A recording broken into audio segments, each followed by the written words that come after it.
साथियों नमस्कार। मैं आनंद पारीक और स्वागत करता हूं आपका आपके अपने YouTube चैनल स्टडी फ्लाई पर। तो साथियों आज की क्लास हिंदी साहित्य का इतिहास हम पढ़ रहे हैं। क्लास संख्या है 41वीं हमारी क्लास है। हिंदी साहित्य के इतिहास की जो ये श्रृंखला है उसमें भक्तिकाल पढ़ रहे हैं। हिंदी साहित्य का इतिहास में हम पढ़ रहे हैं भक्तिकाल। भक्तिकाल का ये 14वां भाग है। भक्तिकाल में हम संत काव्य को पढ़ रहे हैं।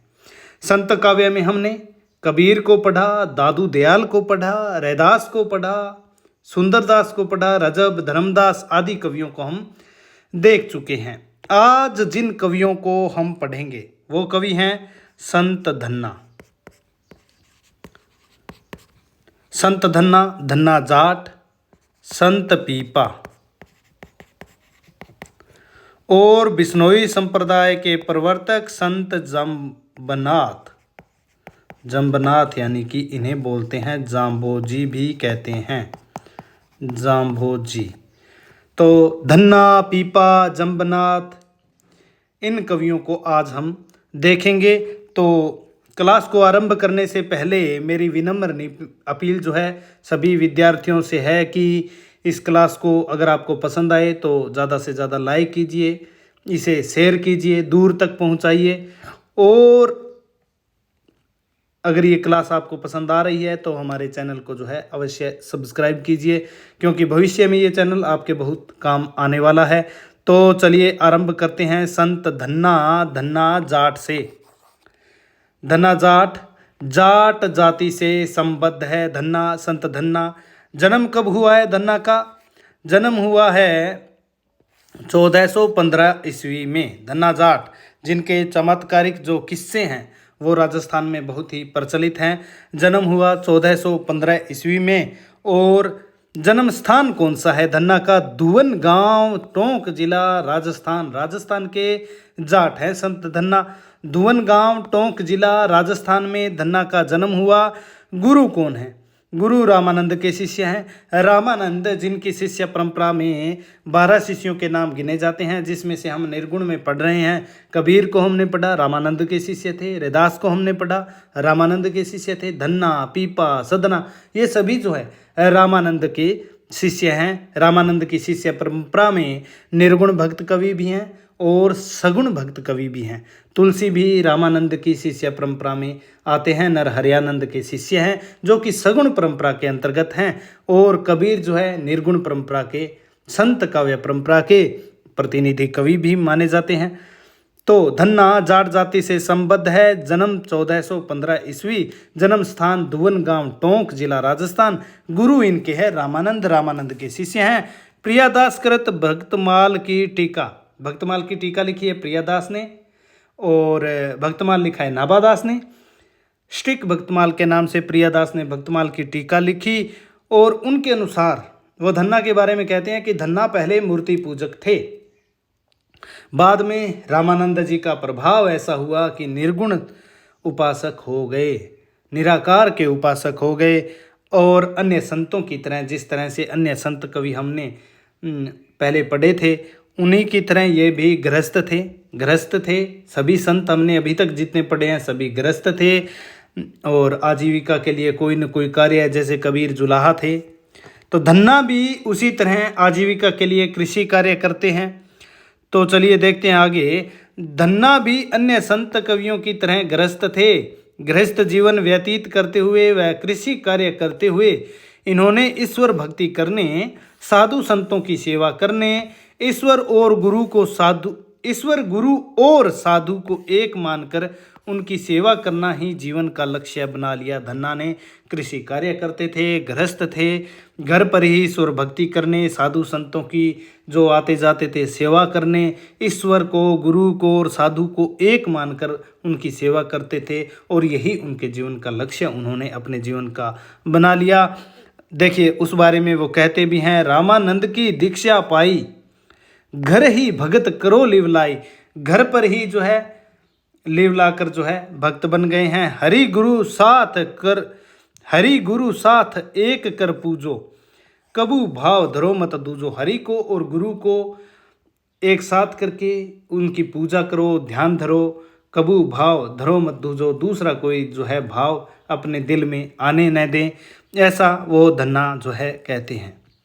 आगे देखिए भक्तमाल में, भक्तमाल किसने लिखा? नाभादास ने। नाभादास वाले भक्तमाल में धन्ना के जीवन की अनेक चमत्कारिक घटनाओं का वर्णन मिलता है। जैसे खेत में बिना बोए ही बीज उग आते हैं और फसल बहुत अच्छी होती है, पड़ोसियों से अच्छी होती है। धन्ना जो कि सत्संगों में भक्तों के साथ रहते हैं, साधु संतों की सेवा करते हैं, तो इतना टाइम कई बार क्या है कि वो आगे पीछे हो जाता है फसल बोने वाला समय, लेकिन फिर भी धन्ना के खेत में बिना बोए ही बीज जो है अंकुरित हो जाता है, उग जाता है और फसल जो है अन्य लोगों से बहुत ही अच्छी होती है। तो इस तरह की चमत्कारिक घटनाएं भक्तमाल नाभादास वाले में मिल जाती है और इस बारे में लिखा भी है, धन्य धन्ना के भजन को बिन ही बीज अंकुर भयो। तो ऐसा भजन जो धन्ना ने किया उसे धन्य है कि बिन ही बीज, बिना बीज के ही जो है अंकुर भयो, उग आया है बीज और फसल जो है अच्छी हुई है। अब धन्ना की रचनाओं की अगर बात करें तो ज़्यादा कुछ बात करने के लिए है नहीं, क्योंकि इनकी रचनाएं अनुपलब्ध हैं। इनके 4 पद मिलते हैं आदि ग्रंथ में। आदि ग्रंथ यानी कि श्री गुरु ग्रंथ साहब सिखों के आदि ग्रंथ में संकलित हैं। धन्ना के 4 पद हैं जो श्री गुरु ग्रंथ साहब में, जिसका संकलन किया गुरु अर्जुन देव 5वें गुरु ने, तो गुरु ग्रंथ साहब में संकलित हैं, जिनमें निर्गुण साधना पर बल देते हुए बाह्याचारों की निंदा की गई है। वही कबीर वाला मत ही इनका है, बाह्याचारों की निंदा है, आडंबरों पाखंडों की निंदा इन्होंने की है। नाभादास ने इन्हें उच्च कोटि का साधक बताया है। नाभादास कहते हैं भक्तमाल में कि जो धन्ना थे उच्च कोटि के साधक थे। तो धन्ना के बारे में देखिए आगे 2-4 बातें और देखिए। राजस्थान में धार्मिक आंदोलन का श्री गणेश करने का श्रेय संत धन्ना को है। देखिए नामदेव ने महाराष्ट्र से संत जो परंपरा है उसे आरंभ किया, निर्गुण भक्ति को। तो धार्मिक आंदोलन जो है राजस्थान में शुरू करने का श्रेय जो है संत धन्ना को है। कबीर और धन्ना रैदास ये जो है पीपा, ये रामानंद के शिष्य थे और इन्हीं से जो है संत काव्य की एक लंबी सुदीर्घ परंपरा जो है चलती है हिंदी साहित्य में। कबीर जो है संत काव्य के प्रवर्तक हैं। तो राजस्थान में अगर बात करें, दादू भी संत है लेकिन वो प्रवर्ती कवि हैं, उनसे पहले धन्ना है। जीवन कालक्रम के अनुसार अगर हम देखें तो धन्ना, पीपा, जम्बनाथ उनसे पहले आते हैं। तो राजस्थान में धार्मिक आंदोलन करने का श्रेय किसे जाता है? धन्ना को जाता है। धन्ना गुरु भक्ति में बड़ी निष्ठा रखते थे। इनका मत था कि गुरु भक्ति से ही परम पद की प्राप्ति हो सकती है। परम पद यानी कि मोक्ष की प्राप्ति हो सकती है। दास धन्ना हरि के गुण गावे, गुरु प्रसाद परम पद पावे। गुरु की कृपा हो, प्रसाद गुरु का हो, तभी जो है परम पद को प्राप्त किया जा सकता है। अगले संत हमारे संत पीपा। संयोग आज ये है कि जो हम संत पढ़ रहे हैं आज की क्लास में सभी जो है राजस्थान से संबद्ध हैं। संत पीपा, पीपा तो जो थे वो शासक थे, सब कुछ छोड़कर त्याग कर वैराग्य आ गया था और संत जो है वो बन गए थे, साधु बन गए थे। जन्म कब हुआ पीपा का? 1425 ईस्वी। हालांकि ये जो है अनिर्णित है इनका जन्म और मृत्यु काल, लेकिन फिर भी कुछ अंदाजा विद्वानों ने लगाया है 1425 ईस्वी। ये गागरोन के खींची चौहान राजा थे। गागरोन के खींची चौहान राजा ये थे और इनके गुरु, इनकी छोटी रानी का नाम सीता था। राजा थे, रानी का नाम सीता था, छोटी रानी का नाम मिलता है वैसे एक का ही। गुरु इनके रामानंद थे। धन्ना की तरह पीपा के गुरु भी रामानंद थे। गागरोन के खींची चौहान राजा थे, यानी कि ये भी राजस्थान से संबद्ध थे। तो रामानंद के शिष्य हो गए। रामानंद जी ने पीपा को माया छोड़कर गृहस्थ जीवन व्यतीत करते हुए ईश्वर की स्तुति एवं साधु संतों की सेवा करने का आदेश दिया। देखिए रामानंद ने पीपा को माया छोड़कर गृहस्थ जीवन व्यतीत करते हुए ईश्वर स्तुति एवं साधु संतों की सेवा करने का आदेश दिया। वो रामानंद के शिष्य हो गए और राजपाट सारा छोड़ दिया। और रामानंद ने कहा कि राजपाट माया छोड़कर गृहस्थ जीवन व्यतीत तो उन्होंने किया, हालांकि और ईश्वर की स्तुति एवं साधु संतों की सेवा करने का उन्हें आदेश दे दिया। एक बार क्या हुआ कि गागरोन से गुजर रहे थे रामानंद, कबीर, रैदास और जा रहे थे द्वारिका। तो द्वारिका जाते हुए वो गागरोन आ गए। गागरोन में वो रुके, पीपा के आग्रह पर वो गागरोन आए थे, अनुरोध पर आए थे। तो यहाँ उनकी सेवा पीपा ने खूब की। तब उनके गुरु थे रामानंद, तभी तो उन्होंने अनुरोध किया था भी आप मेरे पास आइए।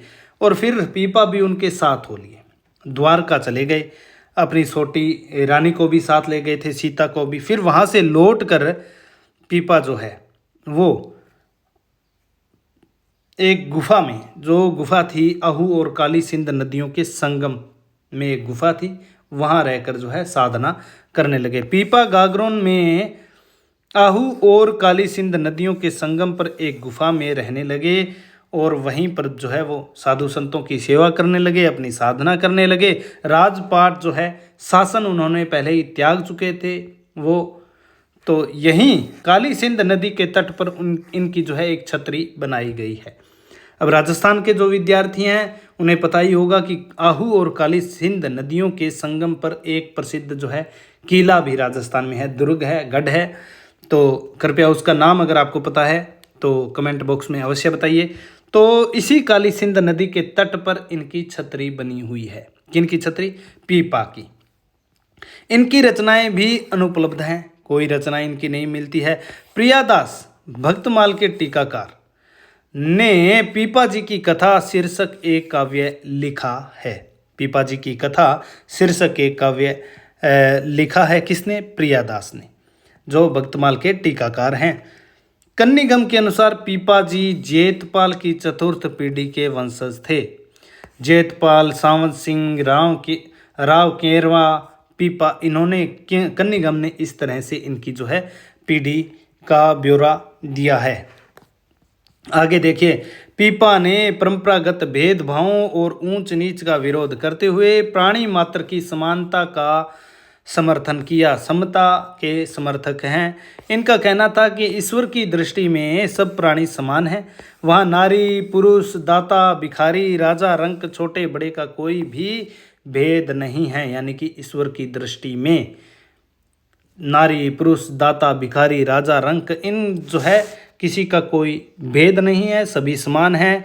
और इस संबंध में वो कहते हैं, ना को पुरुष नहीं को नारी, ना कोई पुरुष है ना कोई नारी है, ना को दाता ना कोई भिखारी, ना कोई दाता है ना कोई भिखारी है, ना को रंक नहीं कोई राणा, लघु दीर्घ झूठी करी जाना। लघु छोटा बड़ा जो है ये सब कुछ झूठ है, ईश्वर की दृष्टि में सब समान है। अगले हमारे संत देखिए, संत जम्बनाथ, महत्वपूर्ण है, मोस्ट होंगे। संत जम्बनाथ, तो मोस्ट लगाइए। संत जम्बनाथ जाम्भोजी बिश्नोई संप्रदाय के प्रवर्तक हैं। संत जम्बनाथ, जन्म कब हुआ? 1451 ईस्वी में पंवार वंशीय राजपूत परिवार में जाम्बोजी का, जम्बनाथ का जन्म हुआ था। और कहाँ हुआ? जन्म स्थान क्या है? पीपासर गांव है। पीपासर गांव को प्यासर गांव भी बोलते हैं। 1451 में पंवार वंशीय राजपूत परिवार में जम्बनाथ का जन्म हुआ। स्थान जो है इनके जन्म का वो है पीपासर गांव, बहुत प्रसिद्ध गांव है पीपासर गांव। प्यासर भी बोल देते हैं कई बार। और ये है नागौर में। कहाँ है? नागौर में है।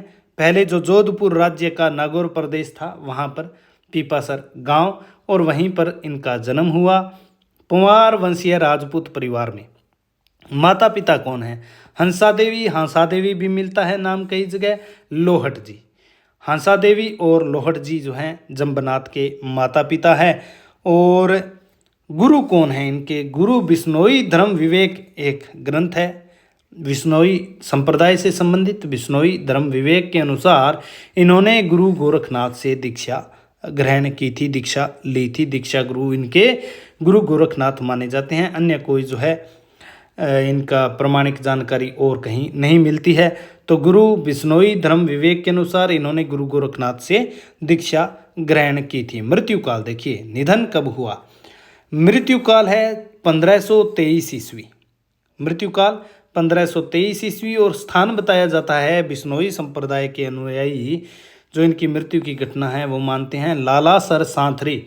ये बीकानेर के पास ही है, बीकानेर जिले में है लालासर सांथरी स्थान, जहाँ पर जम्बनाथ जाम्बोजी की मृत्यु हुई 1523 ईस्वी में। समाधि स्थल कौन सा है? समाधि स्थल है मुकाम तालवा, तालवा गांव है, मुक्तिधाम मुकाम बोलते हैं बिश्नोई संप्रदाय में, ये भी बीकानेर में है। वहाँ जम्बनाथ को समाधि दी गई और समाधि स्थल पर इनका एक भव्य मंदिर भी बना हुआ है। इनके समाधि स्थल पर प्रतिवर्ष फाल्गुन अमावस्या को मेला लगता है। तो 3 स्थान आपको याद रखने हैं। एक तो पीपासर जहाँ जम्बनाथ का जन्म हुआ, मृत्यु जहाँ लालासर सांथरी माना जाता है, बिश्नोई संप्रदाय के जो अनुयायी मानते हैं, और इनको समाधि इन्होंने ली मुकाम तालवा में बीकानेर में जो है, और वहीं इनका समाधि स्थल है। काव्य रचना, अब इनके देखिए काव्य रचना बहुत अच्छी करते थे, लेकिन आज इनकी कोई रचना उपलब्ध नहीं है। काव्य रचना में अच्छी गति थी इनकी, लेकिन दुर्भाग्य यह है कि आज इनकी कोई रचना उपलब्ध नहीं है। कुछ स्फुट पद इनके मिलते हैं, जैसे गगन हमारा बाजा बाजे मतर फल हाथी, संशय काबल गुरुमुख तोड़ा 5 पुरुष मेरे साथी, जुगति हमारी छत्र सिंहासन महाशक्ति में बांसे, जम्बनाथ व पुरुष विलक्षण जिन मंदिर रचा आकाशे। तो निर्गुण ब्रह्म से संबंधित ये इनका पद है जम्बनाथ का। तो काव्य रचना बहुत अच्छी करते थे, लेकिन दुर्लभ आज इनकी जो है कोई रचना जो है उपलब्ध नहीं है। और इनके बारे में एक जनश्रुति भी है कि 34 वर्ष की अवस्था तक इन्होंने अपने मुख से एक भी शब्द जो है उच्चारित नहीं किया। चमत्कारिक कृत्यों के कारण जनता ने इन्हें जम्ब कहना आरंभ कर दिया था, और सिद्धि प्राप्त हो जाने के बाद में ये जो है मुनिंद्र जम्ब ऋषि के नाम से विख्यात हो गए थे। इनकी रचनाओं में ओंकार जप, निरंजन की उपासना, ए जपा जप, गगन मंडल, पंच पुरुष, सतगुरु महिमा, सोहम जाप, जरा मरण से मुक्ति, जरा यानी बुढ़ापा, मरण मृत्यु से मुक्ति, अनन्य भक्ति आदि का बारंबार उल्लेख हुआ है। यानी कि ए जपा जप और निरंजन की उपासना पर इन्होंने विशेष रूप से उपदेश दिया है। अन्य विशेष तथ्य देखिए जम्बनाथ के विषय में, अन्य विशेष तथ्य, ये आजीवन ब्रह्मचारी थे। और संतों को आपने गृहस्थ देखा होगा, जम्बनाथ आजीवन ब्रह्मचारी रहे। स्वभाव से ये बड़े विनयशील एवं विनम्र थे। और माता पिता जो उनकी मृत्यु हो गई हांसा देवी और लॉर्ड जी की, तो उसके उपरांत इन्होंने गृह का त्याग कर दिया था। गृह त्याग कर ये संबराथल, बीकानेर एक जगह है, संबराथल धोरा टेला है रेत का, संबराथल धोरा बीकानेर में हरि चर्चा और सत्संग करने लगे। गृह त्याग दिया, संबराथल चले गए। बीकानेर में एक स्थान है संबराथल, वहाँ हरि चर्चा और सत्संग करने लगे। संबराथल में ही 1485 ईस्वी में इन्होंने सामाजिक एवं धार्मिक विषमताओं को दूर करने व अपने आदर्शों तथा मत के प्रचार प्रसार के लिए बिश्नोई संप्रदाय की स्थापना की। तो बिश्नोई संप्रदाय की स्थापना इन्होंने कहाँ की? संबराथल में। तो संबराथल भी एक स्थल इनसे संबंधित जो है वो जुड़ गया है। पीपासर आपको याद होना चाहिए, लालासर सांथरी, और एक स्थान इनका जो है जो मुकाम है जहाँ इन्होंने इनका समाधि स्थल है, और एक बिश्नोई संप्रदाय की स्थापना जहाँ हरि चर्चा और सत्संग करते थे, संबराथल, ये स्थान हो गया बिश्नोई संप्रदाय। बिश्नोई संप्रदाय के विषय में कुछ हम देख लेते हैं। इन्होंने अपने अनुयायियों को 19 सिद्धांतों का पालन करने का आदेश दिया। किसने? जम्बनाथ ने। उन्होंने अपने अनुयायियों के लिए 20 और 9, 20 + 9 यानी कि 20 नोई। तो बिश्नोई शब्द वहीं से जो है उत्पत्ति हुई है। तो जम्बनाथ ने अपने अनुयायियों को 29 सिद्धांतों का पालन करने का आदेश दिया। इन्हीं सिद्धांतों का पालन करने वाले जो है वो कहलाते हैं बिश्नोई। जो इन सिद्धांतों का अनुकरण करते हैं वो कहलाते हैं बिश्नोई। तो ये 20 और 9 सिद्धांत क्या हैं, ये आपको ज़्यादा याद करने की आवश्यकता नहीं है। सरल जीवन को, अंतःकरण की शुद्धि, जीवन शुद्ध जीवन कैसे जिया जाए, उसी से संबंधित ये सिद्धांत हैं।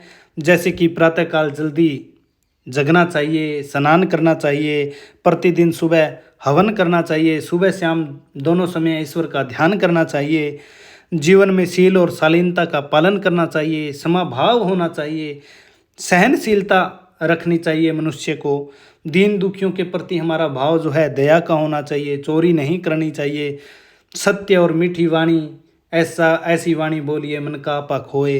तो ये भी संतोष को धारण, निंदा नहीं करनी है किसी की, ईंधन को बीन कर और दूध को छान कर काम में लेना चाहिए। ये सब सिद्धांत और भी देखिए, जैसे अमावस्या के दिन व्रत रखना, हरे वृक्ष नहीं काटना, गाय भेड़ बकरी पशुओं को नहीं मारना, बैल जो है, घोड़ा है, ऊंट है जो कृषि कार्य में उपयोग में आते हैं, उन पशुओं को बधिया न करना, और अपने हाथ से ही बना भोजन खाना, 5 विकारों काम क्रोध लोभ मद अहम मोह पर जो है विजय प्राप्त करना, अफीम नहीं खाना, भांग, तंबाकू, शराब, मांस आदि का सेवन नहीं करना। तो ये बहुत सारे इन्होंने जो है 29 इस तरह के नियम जो अपने आचार को, व्यवहार को मनुष्य के शुद्ध करते हैं, पवित्र करते हैं। तो इस तरह के इन्होंने 20 जो है सिद्धांतों का पालन करने का आदेश दिया, और उन्हीं सिद्धांतों का पालन जो करते हैं, जो अनुसरण करते हैं, वो कहलाते हैं विश्नोई। जीव कल्याण तथा वृक्षों के रक्षार्थ प्राणोत्सर्ग करना इस संप्रदाय का इतिहास रहा है। अमृता देवी विश्नोई जो है वो इसी संप्रदाय की अनुयायी है, और पर्यावरण प्रेमी तो विश्नोई माने ही जाते हैं। तो आगे देखिए, जम्बनाथ ने अपने जीवन में 4 प्रमुख शिष्यों को मान्यता प्रदान की, जिनके नाम क्या क्या नाम हैं। हावली पावजी, मोस्ट होगा ये आपके लिए। जम्बनाथ ने अपने जीवन में 4 प्रमुख शिष्यों को मान्यता प्रदान की, जिनके नाम हैं हावली पावजी, लोहा पागल, दत्तनाथ, मालदेव। तो ये 4 शिष्य हैं। कौन कौन से शिष्यों को मान्यता दी? तो हावली पावजी, लोहा पागल, दत्तनाथ, मालदेव। नाम से ये जो है शिष्य इनके नाथपंथी लगते हैं। तो संभव है बिश्नोई संप्रदाय किसी अंश तक नाथ पंथ के आदर्शों से प्रभावित रहा हो, क्योंकि जम्बनाथ की उपलब्ध रचनाओं में अधिकतर जो है वो क्या है, देह भेद और योगाभ्यास जैसे विषय ही हमें मिलते हैं, जिससे यह कहा जा सकता है कि ये पंथ जो है, बिश्नोई संप्रदाय जो है, नाथ पंथ से विशेष रूप से प्रभावित माना जा सकता है। जम्बनाथ के अधिकांश अनुयायी क्या है, जाट जाति के हैं, जो इन्हें विष्णु का अवतार मानते हैं। जाट जाति के अनुयायी हैं राजस्थान में बहुत से, हरियाणा, पंजाब। तो वो जम्बनाथ को विष्णु का अवतार क्या मानते हैं, इनके अनुयायी। तो इसी के साथ आज की क्लास यहीं पर समाप्त करते हैं। तो अगर आपको ये क्लास पसंद आई हो तो इसे ज़्यादा से ज़्यादा लाइक, शेयर और चैनल को सब्सक्राइब अवश्य कीजिए। मैं देख रहा हूँ कि बहुत से जो विद्यार्थी हैं वो चैनल को सब्सक्राइब नहीं कर रहे हैं, तो कृपया मेरा निवेदन यह है कि ज़्यादा से ज़्यादा चैनल को सब्सक्राइब कीजिए भविष्य के लिए, क्योंकि भविष्य में यह चैनल आपको बहुत काम में आने वाला है। हमारी योजना जो है संपूर्ण पाठ्यक्रम को निःशुल्क, प्रामाणिक और बहुत ही विस्तार से पूरा पढ़ाने के इस चैनल के माध्यम से विद्यार्थियों को है, बिल्कुल निःशुल्क। तो इन्हीं शब्दों के साथ, इसी अपील के साथ मैं आज की क्लास को यहीं पर समाप्त करता हूँ। मिलते हैं अगली क्लास में। धन्यवाद।